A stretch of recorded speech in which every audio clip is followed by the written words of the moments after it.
Hello friends investor, how are you? Hope all are doing well.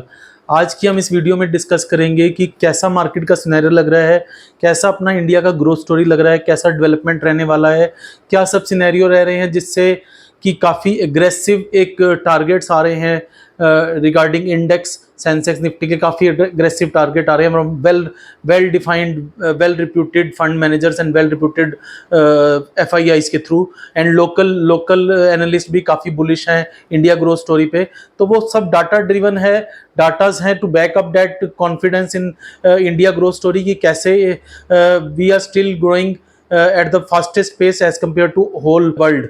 तो उसका जैसे अभी अभी 2 days बिफोर Q4 FY23 का GDP नंबर आया which is 6.1%, which is almost very good as compare to previous quarter. Q3 FY23 का GDP हम number देखें तो दैट इज 4.4, Q4 FY23 का number is GDP number is 6.1, and whole year of FY23 का number देखें तो that is 7.2, which is phenomenal.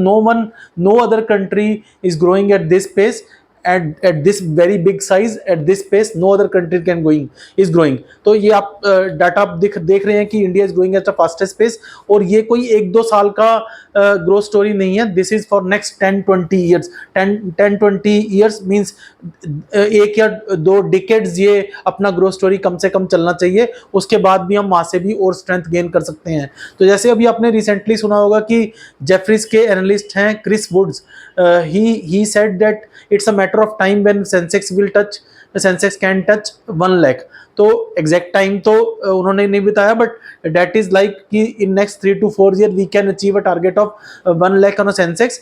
और अगर वैसा ग्रोथ आता है और वैसा कॉर्पोरेट अर्निंग आती है जो कि पूरी उम्मीद लग रही है, तो which is very good, which will give very good return to equity investor.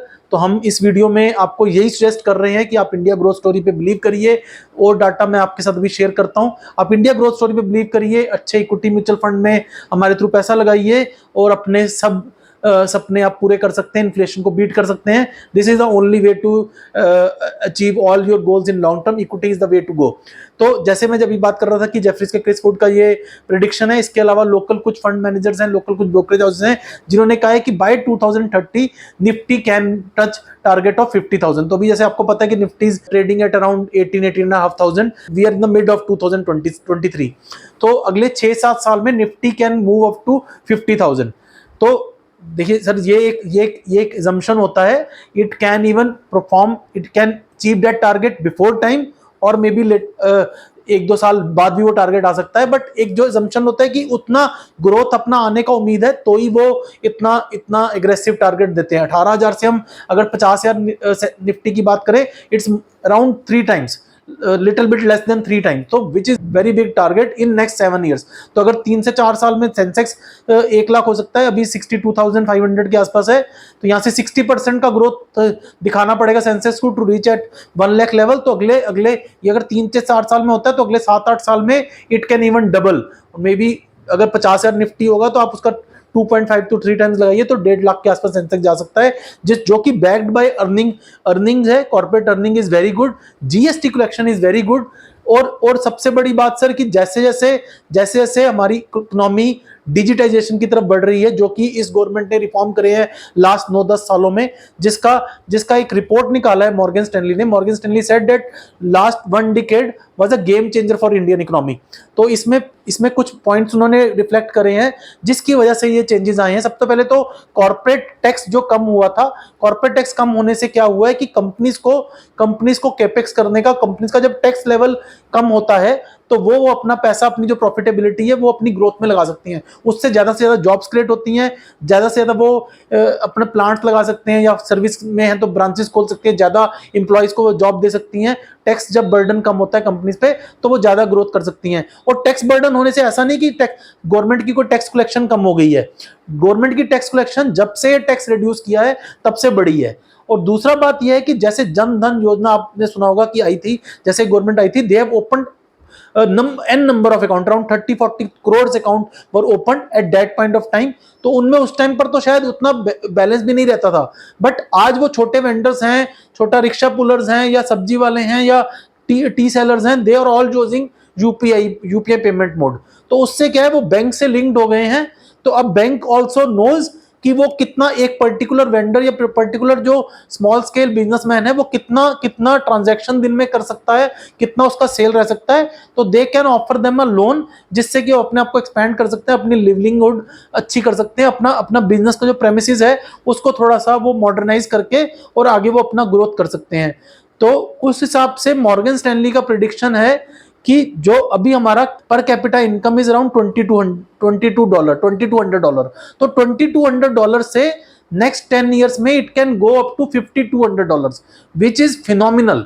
अगर आप ये मान के चलिए कि 10 साल पहले हमारा per capita income was around $1400-1500, तो अगर $700 से $800 पिछले 10 साल में इंक्रीज हुआ है, तो अगले 10 साल में ये $3500 और इंक्रीज हो जाएगा। मतलब 2200 से अगर हम 5200 गए तो $3000 पर कैपिटा इनकम और इंक्रीज हो जाएगा। उससे आप ये कंसीडर करिए कि डिस्क्रिशनरी स्पेंडिंग में कितना दम आएगा। गाड़ियां की सेल्स हैं, ऑटो सेल्स हैं, टू व्हीलर सेल्स हैं, आपके फ्रिज हैं, टीवीज हैं, लैपटॉप्स हैं, इन सब चीजों की सेल, लोग घर में पेंट कराएंगे, नए कंस्ट्रक्शंस होंगे और ट्रेवल पे एक्सपेंस होगा। तो डिस्क्रिशनरी सेल जब भी बढ़ता है तो फूड पे स्पेंड होगा। तो QSR कंपनी है, इन सब कंपनीज को बहुत ज्यादा कंजम्पशन रिलेटेड जो कंपनीज हैं, और we are a consumption economy and a service economy, plus we are now into the manufacturing also.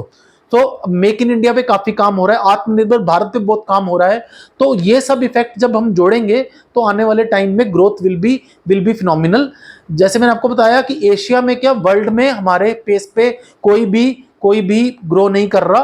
तो जो जो FPI के थ्रू जो पैसा लास्ट 1-1.5 साल में बाहर भी जा रहा था due to interest rate hike in US, वो भी धीरे धीरे अब अभी एक दो महीने से वो डाटा आ रहा है कि एवरीडे FIIs आर बाइंग। तो ये बाइंग उम्मीद है कि आगे कंटिन्यू रहेगी, क्योंकि इंटरेस्ट रेट पीक आउट हो चुके हैं। तो जब भी डेवलप्ड इकोनॉमीज में या हमारी जैसे डेवलपिंग इकोनॉमीज में इंटरेस्ट रेट पीक आउट हो जाते हैं और इन्फ्लेशन अगर कंट्रोल में आती है, जो कि हमारे यहाँ तो पूरा CPI inflation is now little bit less than 5%, तो जो 4% का टारगेट है RBI का, उससे नीचे आता ही RBI has a good scope to start reducing the rates. तो यूएस में भी जैसे आपको पता है कि बैंक्स में कुछ इशू हो गया, तो उसके बाद they can't afford from here onwards to increase the rate hike. तो उनके भी कोई इकोनॉमी में ऐसा दिक्कत नहीं है, उनका jobs data is very good. Jobs में उनके वहां पे अनएम्प्लॉयमेंट तो नहीं कह सकते, उनके वहां पे तो ओवर एक्चुअली वहां पर लेबर नहीं है, वहां पे उनको लोग ज्यादा चाहिए जो उनको काम कर सके। तो ग्रोथ बहुत है यूएस में भी, इंडिया में भी। और इतना इंटरेस्ट रेट हाइक होने के बावजूद भी यूएस में बेसिकली प्रॉब्लम क्या थी कि रिसेशन की बात तो चल रही थी, बट रिसेशन नहीं आया और होपफुली आएगा भी नहीं अब। बट प्रॉब्लम क्या थी कि वहां पे इन्फ्लेशन काफी हाई हो गया था, उस वजह से उनको अपने इन्फ्लेशन को कंट्रोल 40 ईयर्स पीक पे चला गया था। इन्फ्लेशन को कंट्रोल करने के लिए उनको इंटरेस्ट रेट हाइक करने पे पड़े। अब उससे थोड़ा सा कूल डाउन हुआ इन्फ्लेशन, और गोइंग फॉरवर्ड अगले 1-2 क्वार्टर में और इन्फ्लेशन कंट्रोल में आएगा, तो यूएस में भी और इंडिया में भी रेट विल स्टार्ट रिड्यूसिंग। तो हम सब जानते हैं कि जब इंटरेस्ट रेट पीक आउट कर जाते हैं तो market doesn't even wait for rate cut to happen to start increasing.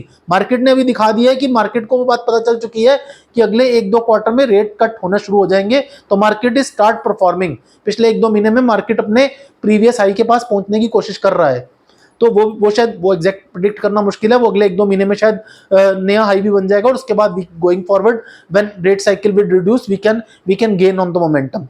तो एक और मॉर्गन स्टैनली की रिपोर्ट आई है जिसमें दे वर सेइंग कि जो इंडिया का टोटल ग्लोबल एक्सपोर्ट में जो पार्टिसिपेशन है that is right now around 2.2%। It can grow up to 4.5% by 2031, which is huge. तो आप उसमें हम ये मान के चलिए कि सिर्फ हम सर्विस सेक्टर पर डिपेंड नहीं रहेंगे, हम मैन्युफैक्चरिंग पे भी काम काफी करेंगे। तो वहां से भी अपना डिफेंस का सपोर्ट, डिफेंस आज तक हम इंपोर्ट ही करते रहे, जितने भी हमें आर्म्स, एम्यूनिशन या फाइटर जेट चाहिए थे वो सब हमारे इंपोर्ट होते थे, अपनी लोकल मैन्युफैक्चरिंग बहुत कम थी। बट इस गवर्नमेंट ने डिफेंस पे भी बहुत काम किया है, तो डिफेंस पे भी हम सेल्फ सफिशिएंट हो जाएंगे और कल को हम एक्सपोर्ट भी उसमें शुरू कर सकते हैं। प्लस अपना मैन्युफैक्चरिंग यूनिट्स, मैन्युफैक्चरिंग की स्ट्रेंथ गवर्नमेंट बढ़ा रही है, मेक इन इंडिया पे बहुत काम हो रहा है। PLI से स्कीम्स चल रही हैं for many sector, performance link incentives they are called. तो उससे और कॉर्पोरेट, जैसे मैंने बताया कि कॉर्पोरेट टैक्स कम है तो कंपनीज को मोटिवेशन मिलता है कि वो और कैपेक्स करेंगे, और जैसे इंटरेस्ट रेट साइकिल नीचे आएगा तो उनको और वो स्कोप बढ़ जाएगा कि लेसर इंटरेस्ट रेट पे वो पैसा अरेंज करके और कैपेक्स करेंगे और उससे इंफ्रास्ट्रक्चर बढ़ेगा। इस साल का गवर्नमेंट का spending in spite of the election year, अब नेक्स्ट ईयर इलेक्शन है तो इस साल फिर भी गवर्नमेंट ने रिफॉर्मिस्ट बजट लाने की बजाय they have shown their aggressiveness towards the betterment of the economy, तो they have planned 10 lakh crores of infrastructure spending in this year। तो जिससे आप ये मान के चलिए कि new roads, airports, flyovers, bridges ये काफी बनेंगे, जिससे क्या हो रहा है, पूरी कंट्री एक सिटी में कन्वर्ट होता जा रहा है। Logistic cost reducing day by day. तो जैसे आपको पता है कि अब फास्टैग आ गया सब जगह पे, तो फास्टैग से जो टोल पर टाइम वेस्ट होता था या यहाँ पे पैसे देने में टाइम वेस्ट होता था वो नहीं हो रहा। And roads are 6 lane, 8 lane, 12 lane roads बन रही हैं। दिल्ली मुंबई एक्सप्रेस वे का भी काम काफी एनहांस हो चुका है, वो भी थोड़े टाइम पे पूरा कंप्लीट हो जाएगा। तो इससे क्या हो रहा है, इससे लॉजिस्टिक कॉस्ट बहुत कम हो रही है। जो ट्रेवलिंग अगर साउथ से, मैं कहूँ साउथ से कोई सामान दिल्ली या पंजाब आता था, अगर उनको 5 दिन 6 दिन लगते थे या 1 वीक भी लग जाता था, आज वो 2-2 ढाई दिन में, या कुछ केसेस में कुछ 24-36 घंटे में वो ट्रक्स यहाँ पे लोडिंग अनलोडिंग कर रहे हैं। तो उससे कंपनीज का लॉजिस्टिक कॉस्ट कम हो जाता है और उनका जो कैपिटल टर्नओवर रेशियो है वो बेटर इंप्रूव हो जाता है, वर्किंग कैपिटल उनको कम लगता है।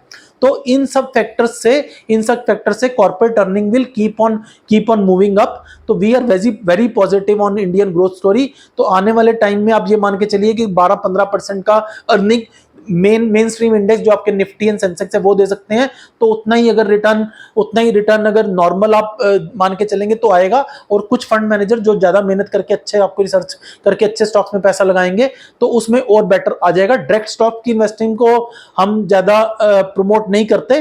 वी ऑलवेज प्रेफर कि आप प्रोफेशनल्स के थ्रू जाइए। Professionals are there to manage your money in spite of the volatility in the market. तो मार्केट में जब तेजी भी आएगा तो ऐसा नहीं कि चलेगा सब कुछ, बट क्वालिटी से कॉम्प्रोमाइज नहीं कर सकते। और क्वालिटी कहाँ है, ये इसके लिए प्रॉपर रिसर्च चाहिए। तो वो रिसर्च आपको फॉरेंसिक अकाउंटिंग के रिगार्डिंग है, या मैनेजमेंट की क्वालिटी के अकॉर्डिंग है, या उनको कोई रिफॉर्म्स की वजह से कुछ कंपनी को नेगेटिव या पॉजिटिव इफेक्ट पड़ रहा है, या कुछ इवेंट की वजह से नेगेटिव पॉजिटिव इफेक्ट पड़ रहा है, या कंपनी को कंपटीशन किस तरह से इफेक्ट करने वाले आने वाले टाइम में। ये सब चीजें जो प्रोफेशनल्स आपको गाइड कर सकते हैं और उस प्रोफेशनल्स आपके पोर्टफोलियो को मैनेज कर सकते हैं। वो इंडिविजुअल काफी टाइम कंज्यूमिंग होता है और काफी एफर्ट जाता है उसमें। अब जो टाइम दे सकते हैं full time, they can do.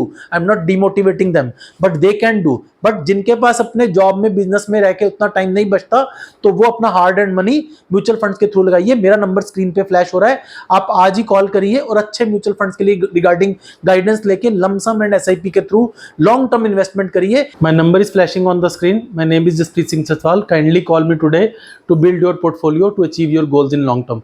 Mutual fund में अच्छे म्यूचुअल फंड चूज करके उनमें इन्वेस्ट करेंगे और उनको रेगुलर रिव्यू करेंगे और आपको आपके गोल अचीव करा के देंगे।